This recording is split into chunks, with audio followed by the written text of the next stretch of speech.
দেখেন আমরা মানে বলতেছি আমরা কথায় কথার সমালোচনা করি, সেটা আওয়ামী লীগের খুব অভ্যাস। আবার যখন বেশি সমালোচনা করাটাকে বলিনি কো অভ্যাস। আচ্ছা আমি শেষ করি। সন্তুষ্ট হওয়ার প্রশ্নে ধরেন বিএনপির এখন কিছু বলাই যায় না। না আপনার এই 4 মাস এই বিএনপি সরকারের আমরা একটা হরতাল দিন অবরোধ দিই না। যদি এটা আজকে আওয়ামী লীগ থাকতো তাহলে হয়তো এই 4 মাসে 15 দিন আপনার হরতাল অবরোধে দেশ চালাও পড়া থাকতো। তার মানে আপনারা হরতালের কথা চিন্তা করছেন? আমি শেষ করি ভাই।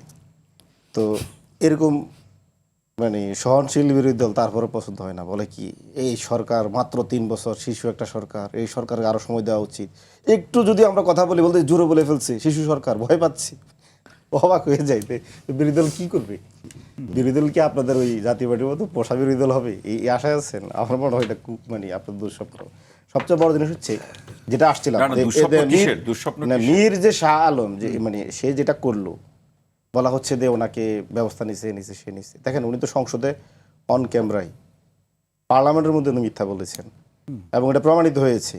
তো ওনার বিরুদ্ধে কোনো ব্যবস্থা নেওয়া হয় না। কি ব্যবস্থা নেওয়া হয়েছে? উনি তো আপনি তো স্থাপনা নামের ব্যবস্থা না, ওনার বিরুদ্ধে কি ব্যবস্থা নিলেন? এটা আপনি না, আমার ব্যাপার হচ্ছে যদি দেখেন ভাই যেটা বলেন এই যে প্রধানমন্ত্রী বাতিল করে দিলেন, এটা এক ধরনের শাস্তি কিনা? না, এটা শাস্তি না। এটা শাস্তি না। এটা পৃথিবীতে কি শাস্তি নেওয়া উচিত? আমি আপনাকে বলি আপনাদের দৃষ্টিতে কি শাস্তি নেওয়া উচিত?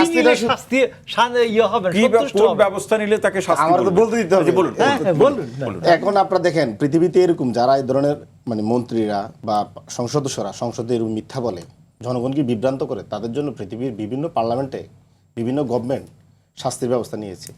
ওনাকে হয়তো দল থেকে ওনাকে অবনমন করা হয়েছে, অথবা ওনাকে মন্ত্রিত্ব থেকে সরিয়ে দেওয়া হয়েছে, অথবা যেটা বললেন ভাই বললেন ওয়েস্টমিনিস্টারের প্রধানমন্ত্রীর অনেক ক্ষমতা, তো প্রধানমন্ত্রীর ক্ষমতা থাকলেও দেখুক ব্যবস্থা নোক না, ওনার ব্যবস্থা কোনো ব্যবস্থাই তো নেন, তিরস্কারও তো করে নাই।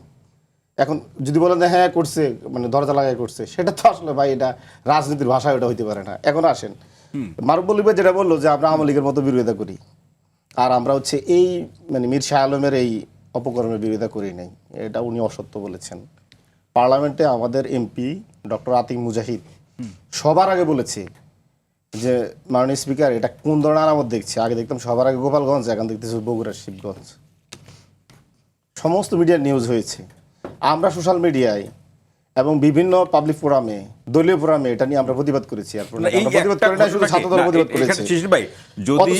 আওয়ামী লীগ না, ওনাদের কথা আমি বলেন মানে ডিফারেন্সিয়েটটা করা উচিত। আমরা আসলে আওয়ামী লীগের মতো কিনা দেখেন, নাকি ওনারা আওয়ামী লীগের মতো?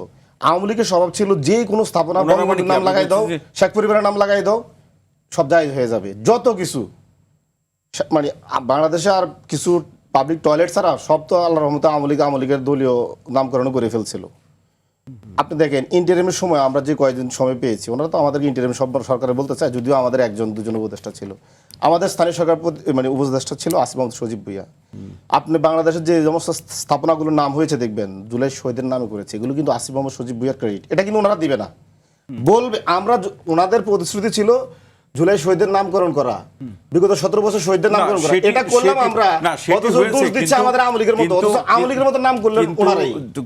এটা কি আসলে ফ্যাকচুয়াল কোনো ফ্যাকচুয়াল কিনা? সেই নামকরণ ওই জায়গাতে কেউ তার সমালোচনা করছে না, প্রশংসাই করছে, সেটা এখানে দুইজন সম্মানিত আলোচকও করবেন। কিন্তু সজীব ভুইয়ার বিরুদ্ধে একজন জুলাই গণঅভ্যুত্থানে ছাত্রদের নেতৃত্ব থেকে উপদেষ্টা হওয়া, তার বিরুদ্ধে যে আর্থিক অভিযোগ, এটা তো হতাশ করে সবাই। অভিযোগ কে করছে? আপনি করছেন? আমরা যে গণমাধ্যমে দেখি, গণমাধ্যম তো কোনো বিষয় আচ্ছা দুদক করছে। আমি বলছি যে গণমাধ্যমের অভিযোগগুলো অথবা অভিযোগ হিসাবে আপনি দেখেন কিনা? আচ্ছা আমি বলি, ধরেন মারুফ মল্লিক ভাই বা আমাদের ঠাকুর ভাই ফেসবুকে একটা স্ট্যাটাস দিল যে আসিফ মোহাম্মদ সজীব ভুইয়া 234 বিলিয়ন টাকা পাচার করছে বাংলাদেশ থেকে শেখ হাসিনা সমান টাকা। এরপরে এটা নিয়ে আপনারা নিউজ করে দিলেন যে মোশাররফ ঠাকুর বলেছে করে দিল। এরপরে ওনাদের সাংগঠনিক লোক আছে যে টিএসসিতে বা শাহবাগে গিয়ে বিক্ষোভ করলো। কি গণমাধ্যমে নিউজ হয়েছে, আরটিভি নিউজ হয়েছে 234 বিলিয়ন টাকা পাচারের অভিযোগ। তো এই ধরনের মানে বায়বীয় অভিযোগ এগুলোই আপনি বাংলাদেশের আদালত, দুদক এবং বাংলাদেশের যে কোনো আদালত বা কোনো একটা মানে বৈধ জায়গা থেকে এ ধরনের কোনো অভিযোগের প্রমাণ বা অভিযোগ উত্থাপন হয়েছে কিনা? কোনো প্রমাণই দিতে হয় না।